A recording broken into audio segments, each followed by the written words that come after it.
As we all know, the management of fisheries is a difficult task, so new and exciting techniques are always welcome. Today I'm heading out to retrieve a passive acoustic logger device from the seabed, which is being used in an FRDC project capturing the sounds of spawning dewfish. With me today is Miles Parson from the Centre of Marine Science and Technology at Curtin University. Miles, I believe many fish produce sounds, particularly during spawning. How do the acoustic loggers work and how do you use the data gathered? Yeah, so far we know of over 800 species of fish that make noise, and they're associated with different kinds of behaviour. So what we do is that we put out the acoustic noise loggers and we're recording noise for long periods of time. Typically we'd record for 5 minutes of every 15 minutes, and that can go for several months up to a year. In the short term, we'd look at the noises that they're making and try and associate those with a type of spawning behaviour and learn about their ecology that way. In the long term, we'll take the overall energy that's produced by the spawning aggregation, the acoustic energy, and look at how that changes over time. The acoustic monitoring has many advantages over more traditional research methods, such as visual observation or egg sampling.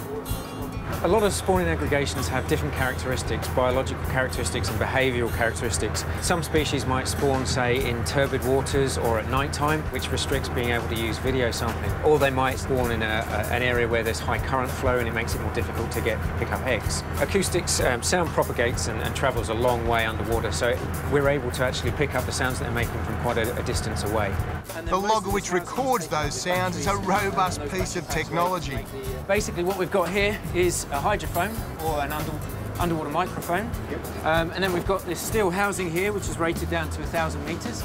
So these often go out in shallow waters, like the river, or they'll go out in as deep as sort of 500 metres out in the Perth Canyon.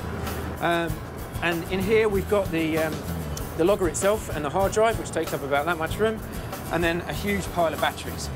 And what we'll do is we'll put these out for several months at a time and set them to record typically for 5 minutes of every 15 minutes.